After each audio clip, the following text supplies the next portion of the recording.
Good morning, everybody. Welcome back to Installment Scott Selections here for Sunday, January 15th. Before we get into today's play of the day, quick recap what happened yesterday. We had a loss in the NFL with the Seahawks team total under 16 points at minus 110 on FanDuel. Look at early on as the Niners gave up no points in the first quarter, and then the defense fell off a cliff as Seattle had a long touchdown drive and then another touchdown by Metcalf for about 50 yards. And I thought we'd get into half and pray for a miracle. Didn't even get that far because Ward ended up decapitating Geno right before the end of the first half, gave them an extra 15 yards, and Seattle hit a field goal at the end of the first half.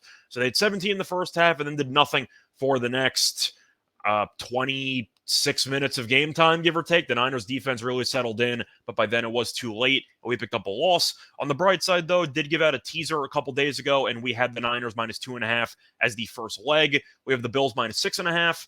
Which is, of course, taking place on Sunday. So we're halfway through the teaser, and hopefully the Bills end up winning by at least 7, and we can cash that. But either way, time to transition on Sunday to the NBA. Look at a matchup between the Warriors and the Bulls taking place at around 3:30 p.m. Eastern Time. And for this match, we're going to take the Warriors minus 2.5 at minus 110 on BetMGM. Time recording of 2:30 a.m. Eastern Time. Covering is why I like the Warriors in this spot. First reason, 2.5, very solid line. Shopping around, every other book has 3. And a big reason why Golden State is a road favorite despite having a horrible road record. It's because this team is finally fully healthy again. We know Curry was out for a while. Wiggins was out for a while as well. And now both of them are healthy. Looking at the last game against San Antonio, Wiggins, Draymond, Poole, Curry, Clay, and Looney all played. If you want to throw in DiVincenzo off the bench as well, he also played. So Golden State's fully healthy, and they looked like it because they beat the Spurs by 31 points. Meanwhile, the Bulls have kind of fallen off a cliff lately as they have lost each of their last 3 games, including getting destroyed by Oklahoma City at home in their last game by double digits. Big reason why, unlike Golden State, Chicago is very injured right now. Most notably, the star player, DeMar DeRozan, who has missed the last 2 games with a quad injury. He's questionable, but I do think it does seem, according to reports, that I'd say is more trending doubtful. He might play. I'm not sure how close he'll be to 100%, but the point is he's clearly not near it, and I do think that the Bulls will struggle once again keeping up with Golden State's offense if DeRozan is well below 100% or even out of the lineup. And the other injury to talk about is their second best player, Zach LaVine, who was having a phenomenal 2-week stretch there, and then he ended up suffering a hand injury, did play last game against Oklahoma City. He was awful, though, went 5 for 19 from the floor. So LaVine was playing very well in DeRozan's absence. They were losing games anyway. But now LaVine has a hand injury. He's probable, so I expect him to play. But the point is he's below 100%. DeRozan might not play, and you have a healthy Warriors team.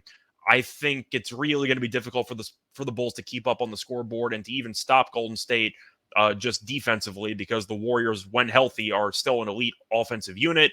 And to look at the other factor here, Golden State has been dominant against Chicago in the past. The Warriors are 4-0 ATS in the last 4 meetings. The Bulls, even though they're at home, are roughly 500 at home. They're below 500. I've stated several times on podcasts they should blow up the team. They're not good enough to do anything. And now with DeRozan potentially not playing and LaVine being less than 100%, while the Warriors are at 100%, I think it's going to be very difficult for Chicago to keep this game close. Maybe they'll hang around for a half, but I do expect Golden State in the third quarter to do their thing, then transition it over into the fourth quarter, as they should win this game probably by at least 5 points.